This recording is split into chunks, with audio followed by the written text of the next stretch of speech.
Avec l'aide d'Hachem, donc on a suivi notre shiur sur la Gemara de Beitza. Nous sommes à la page Chet Amoud Aleph, dernière ligne, et Chet Amoud Bet. Donc la Gemara, en fait, on avait dit qu'a priori, ce texte, il dit Koy en shochatim oto b'yom tov em shechatu en mechasim et damo. La Gemara avait dit qu'on est obligé de supposer qu'on parle d'un cas où il ne dispose pas ni de cendre, ni d'une pelle plantée. Et c'est ce qui permettait donc de résoudre la problématique qui avait été citée. La Gemara maintenant de nous dire, on passe au Amoud Bet. Mais voilà que la fin de ce même texte que nous avons cité nous dit que si jamais, alors qu'il n'aurait pas dû normalement égorger le koy, il le fait, on ne recouvre pas le sang. Miklal, Dereshab et Deitle. C'est forcément que la partie précédente, c'est un cas où il dispose, il a à disposition ce dont il a besoin pour le recouvrir. En réalité, alors Bédéitlé, le mot Bédéitlé, B, dans le cas des que, it, il y a, les pour lui. Donc, le fait que la Gemara nous dise dans la fin de la Braïta, et si jamais il l'a égorgé au koy, il ne recouvrira pas le sang, c'est parce qu'on parle ici non pas d'un cas où il ne dispose de rien et que la loi serait la même et pour le koy et pour les autres espèces, mais non, c'est qu'en réalité il dispose de ce qu'il faut pour le recouvrir, mais du fait qu'il est koy, c'est parce qu'il est koy qu'on ne recouvre pas. Et donc, remise en question de ce qu'on avait dit. Alors, regardez Rashi Akadosh, je sais comme c'est le premier cours de la semaine de Gemara, alors c'est un petit peu difficile de se remettre dans un contexte tellement précis lorsqu'on était un peu cool, là, on était détendu, au Hashem, au Shabbat, là, et on arrive, on se prend tout de suite un koy dans le visage, un coup de koy dans le visage. Mais regardez Rashi Akadosh. Rashi nous dit, Ve'a mid ktane seifa v'choulé. Voilà que de ce qui a été enseigné dans la fin de cette braïta, etc. Kloma. Bishlamen shochatim deresha itztarech kedeka amrat. C'est-à-dire, je comprends bien quand on parle au présent et qu'on parle de la permission même, qu'on aurait le droit d'égorger ou non. Ça peut être nécessaire d'enseigner le cas du koy, comme nous l'avons expliqué, l'omi bayaka amar. Vous vous rappelez cette petite articulation? Pour dire déjà pas le vadaï, mais même le safek, on aurait pu dire que tu as quand même le droit de l'égorger à cause de Simchat Yom Tov, on te dit ben non. Mais par contre, parce qu'on se dit, quand tu parles a priori, la nécessité d'enseigner le cas de koy a priori, c'est quelque chose qui peut s'expliquer. Puisqu'en fait, tu peux apprendre que même si tu te serais permis de l'égorger sans recouvrir au nom de Simchat Yom Tov, et on a besoin de te dire que non. Et là, seulement, c'est pas des ktanen mechassim. La fin du texte qui ne parle pas a priori, mais qui parle a posteriori, d'un cas où tu as déjà égorgé. On te dit, im shechato en mechassim. Si tu l'as déjà égorgé, alors en mechassim. Alors là, on te dit, je comprends pas. Idelitle chada mehane lechasot. Si il ne dispose pas d'un d'entre ceux-là qu'on a cités, ça veut dire le FR, le Afar, avec le Dekernaoutz, idelitle hadamehane, im en lo ehad me'elu. Si il n'a pas pour lui un d'entre ceux, sous-entendu des outils, des objets qui permettent les chassot de recouvrir, mai itztarich leashmeinen. Qu'était-il nécessaire de nous enseigner dans ce texte de Braïta pour nous parler de la singularité du koy? Ashta vadaï en mechassim. Pardon. Ashta vadaï en mechassim safek mi ba'ya. Maintenant que le cas où ça aurait été une bête qui était certainement une bête sauvage qui nécessitait un recouvrement, on ne recouvre pas quand même parce que ce n'était pas préparé. Safek mibaya. Est-ce que le cas du koi qui est dans un cas de safek, il était nécessaire de préciser que non? Et là, seulement que par cette démonstration, Shma mina, tu entendras de là qu'on parle d'un cas de Hitle, qu'on parle d'un cas où il dispose d'une terre. Qu'à propos d'un cas de chaya certaine, oui, il aurait dû recouvrir. Et on te dit, mais parce que c'est le koi, alors ça fait clos. Vekashialan, à ce moment-là, tu vas te poser la question. Amayen mechassim, alors pourquoi on ne va pas recouvrir? Ik de Rav Yehuda, Ibefer Kira. Si c'est parce qu'on tient comme Rav Yehuda, je vous rappelle dans la page précédente qu'on avait cité Rav Yehuda, parce que Rav Yehuda, il avait dit Machnis Adam Melo Kupato, Veosekol Tsorko. Alors, tu es en train de remettre en question ce que Rav Yehuda avait dit, c'est qu'à partir du moment où tu as de la terre, tu as le droit de l'utiliser comme tu veux. Si tu as le droit de l'utiliser comme tu veux, a fortiori pour recouvrir. Ou bien, IBFR Kira. Et si on parle de quelque chose qui ne dépend pas de Rav Yehuda, mais qui est l'opinion unanime de la Mishnah, c'est une opinion qui rejoint d'après tout le monde. Ça, c'est la question que la Gemara va poser. Et qu'à cause de ça, la Gemara va dire « Et là, Amar Rabba », on va devoir rebrousser chemin pour dire qu'en fait, ce qu'on avait dit à l'ordre n n'est pas validable à l'ordre n plus 1, à savoir, ce qu'on avait mis comme hypothèse qu'on parle d'un cas où il n'avait pas quelque chose de près.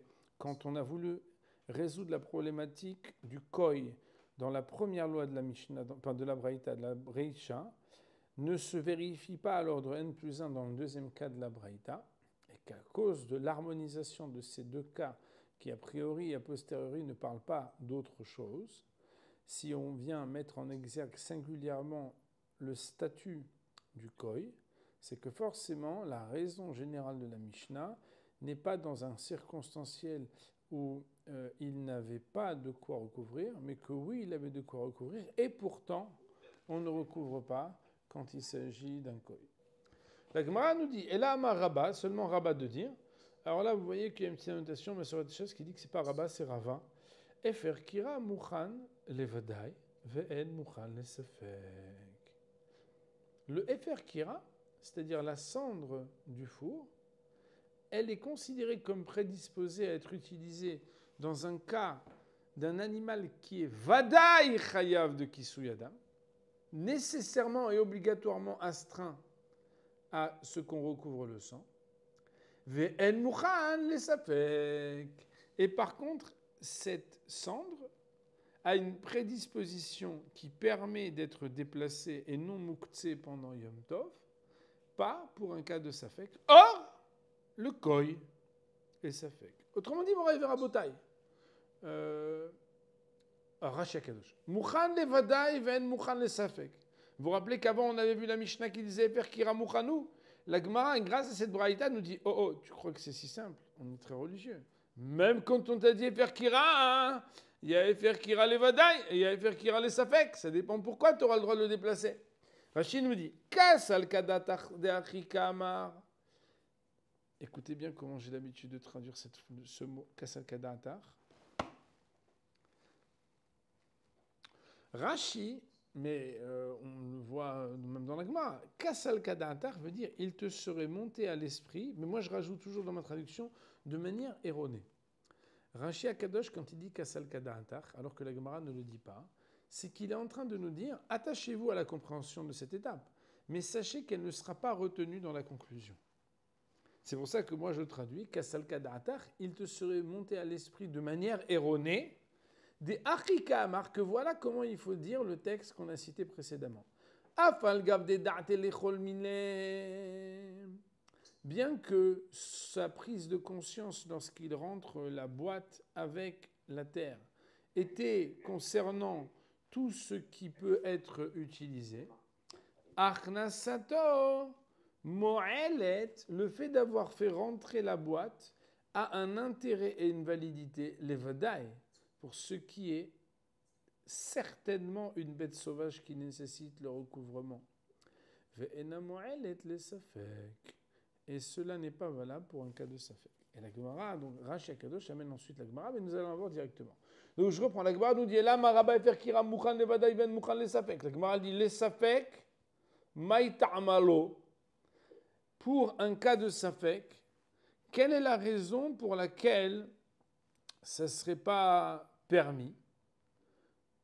Des cas avides gouma, c'est parce que il va créer un creux, sous-entendu parce que en réalité on a dit que c'est l'interdit de bonnet. La Gemara dit ouais, mais en même temps si c'est ça, vadaïnami ka'avid gouma. Dans le cas où l'animal il est vadaï, obligé d'amener à recouvrir le sang aussi, il va devoir faire le même interdit. Et là, que des Rabbi Abba. Seulement, tu es obligé de dire que ça va comme Rabbi Abba. Que Rabbi Abba, il avait dit précédemment dans le Hamoud Aleph en haut, que celui qui creuse la gouma, pas pour faire le creux, mais pour recouvrir le sang, on l'avait dit, bon, Rashi dit ici, mais quel, on a vu Tosfot qui dit que c'était Melachashen Tzralegoufa, vous vous rappelez. Et là, Kede Rabbi Abba, Achanami Kede Rabbi Abba. Et là, seulement quoi?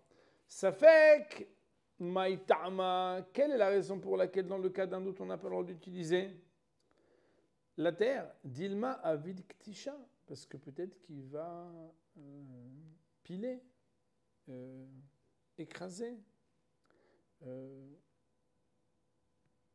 La Gemara a dit ok, mais à ce moment-là, Vadainami Nigzor Mishum Ktisha. Dans le cas où on parlerait d'une bête qui est certainement astreinte à ce qu'on recouvre le sang, aussi on devrait mettre une barrière de peur que si jamais tu lui permets de prendre cette terre pour recouvrir, il puisse venir à transgresser un interdit de la Torah qui s'appelle Ktisha. La Gemara dit ouais, mais Vadaï Kika Avid Ktisha Atease Vedahe et Lotaase. Lorsque dans un cas de vadaï, ça veut dire d'un animal qui est certainement astreint à ce qu'on recouvre son sang, et que lorsque Ka'avid Ktisha, il viendrait à transgresser l'interdit de briser cette terre, de piler cette terre, d'effriter cette terre, eh bien, on sera quand même dans un cas de figure où il a une mitzvah de la Torah certaine qui s'adresse à lui de dire « et tu recouvriras le sang ». Atéacé, la mitzvah positive vient, Vedahet lota'ase. Elle repousse l'interdit du lota'ase. La Gemara dit, mais attends, je ne comprends pas. Imar, supposons, de amrin anatease vedahet lota'ase, kegon mila betsarat. Que nous puissions dire qu'une mitzvah positive qui s'impose à nous va repousser une mitzvah négative qui devait s'imposer à nous dans un cas kegon, par exemple, de mila betsarat. Que si, par exemple, quelqu'un a une brit mila à faire et la personne, elle a la tsara'at, elle a une lèpre. Et on sait que normalement, on n'a pas le droit d'enlever la plaie lépreuse. Mais en même temps, si tu coupes la plaie lépreuse, tu transgresses un interdit de la Torah. Mais, d'un autre côté, si tu laisses passer 8 jours et que la personne, tu n'as pas fait la mila, tu annules une mitzvah qui s'appelle la mitzvah de Mila. Alors on te dit, quand est-ce que on accepte qu'une mitzvah positive qui se présente à toi te permette de transgresser les interdits négatifs qui te présentent à toi, ce qu'on appelle ate'ase, vedahe lota'ase, comme dans le cas de Mila Betsarat, inami sadin betzitzit, ou bien autre explication, quand on a un cas d'un vêtement qui nécessite normalement de mettre des tzitzit, et ce vêtement c'est un vêtement de lin, alors que les tzitzit qu'on a c'est des vêtements de laine, et que normalement il y a marqué lotil bash sha'atnes, on n'a pas le droit de porter des vêtements qui sont conçus de tissage de lin et de laine ensemble. Mais d'un autre côté, on n'a pas le droit non plus de laisser un vêtement qui a 4 coins sans lui tisser des tzitzit. Ah, comment on va faire? Eh bien, la mitzvah de tzitzit, qui est une mitzvah positive, va repousser les interdits de Sha'atnes, qui est un interdit négatif. Et pourquoi est-ce qu'on prend ces deux exemples-là? Des be'idana, des kame'aker, lav kamokim, le'ase. Parce qu'au moment où il va transgresser l'interdit, il est kamokim, donc des be'idana. Aidan veut dire un moment. Des be'idana, car au moment des kame'aker, lav, point virgule, où il arrache l'interdit, il déroge à l'interdit, kamokim, assez, il applique et honore le commandement positif. Autrement dit, au moment même où la personne coupe avec le couteau de la mila, la tsara'at, la plaie lépreuse, la lèpre, il accomplit au même moment, au même instant, par la même action, bilan des forces, la mitzvah positive. Et de la même manière, quand quelqu'un, il va attacher les fils de tzitzit sur le bord de ce talit, il accomplit la mitzvah de faire les tzitzit, au même moment où il aurait pu annuler, donc il annule la mitzvah de Sha'atnez. Ah, mais ici, au moment où Be'idana Dekame'akarlav, où il va pousser la terre et il pourrait transgresser la Ktisha à l'instant T1, l'homo kim'ase, il ne va pas de manière concomitante et au même instant accomplir la mitzvah assez positive, parce qu'il y a un laps de temps entre les deux. Tu pousses ta pelle, tu ramasses la terre, tu as transgressé l'interdit, dans le but d'un instant T2 que tu vas recouvrir le sang. Autrement dit, la Gemara nous dit, ne viens pas me sortir le joker qui s'appelle Ate'ase v'dachel uta'ase. Parce que Ate'ase v'dachel uta'ase, c'est uniquement, on a trouvé ça dans la concomitance, au même instant où l'interdit est levé à cause de l'accomplissement immédiat au même instant, bilan des forces, de la mise à positive. Mais si ce n'est pas le cas, la Gemara dit Alokashia. Ceci n'est pas une objection. Ceci n'est pas une question. Pourquoi? Des katish kamechase. Non, c'est parce qu'en fait, on peut trouver que, en réalité, le gars, il va faire une action très intelligente qui demande une petite habilité peut-être physique et manuelle. C'est qu'il va béhader avec des katish le fait de rompre cette terre kamechase. Au même moment où il fait ça, dans la même action, c'est quelque chose qui va recouvrir, je ne sais pas vraiment le faire parce que je n'ai pas une grande expérience dans le Kisui Adam, vous comprenez, mais c'est comme si en même temps il fait clac. Et c'est la même action Be'idana où pour pouvoir comparer le Ate'ase Bedachel Ota'ase de Tsarat avec Mila et de Sha'atnez avec Tzitzit, on dit aussi Ktisha avec Kisui Adam. Et la Gemara nous dit, sauf, Yom Tov Aseh, Velo Ta'aseh, Ven Aseh Dohe, et Lo Ta'aseh Ve'aseh. Ok, t'es beau, mais en définitive, sauf, Yom Tov n'est pas qu'un interdit négatif qui s'appelle Ktisha, avec des interdits de Melachot. Il y a aussi la mitzvah positive, de chômer le Yom Tov. Quand tu as une mitzvah positive contre une mitzvah négative, tu peux dire mais quand tu as une mitzvah positive qui doit contrarier une mitzvah négative plus positive, ne pas commettre de travaux pendant Yom Tov et aussi de chômer Yom Tov, d'où est-ce que tu te permets de dire que de ce que tu as trouvé par ailleurs que tu vas faire que tu vas dire ici, non, mais on va plus loin. Ça, on n'a pas trouvé. Et la Gemara, elle dit, ah, et là, à cause de ça, on va rebrousser chemin. Et Rava nous dit, et la Marava, Efer kira da'ato levadai, ven da'ato le safek. C'est qu'en fait, dans l'esprit de l'homme, nous dit Rava, Efer kira, la cendre qu'il y avait dans le four, l'homme a pris conscience de manière par défaut, de manière tacite, qu'il pourrait à l'entrée du Yom Tov l'utiliser pour le Vadaï et pas pour le Safek. On va dire pour aujourd'hui, Baruch Nei Le'olam, Amen ve Amen.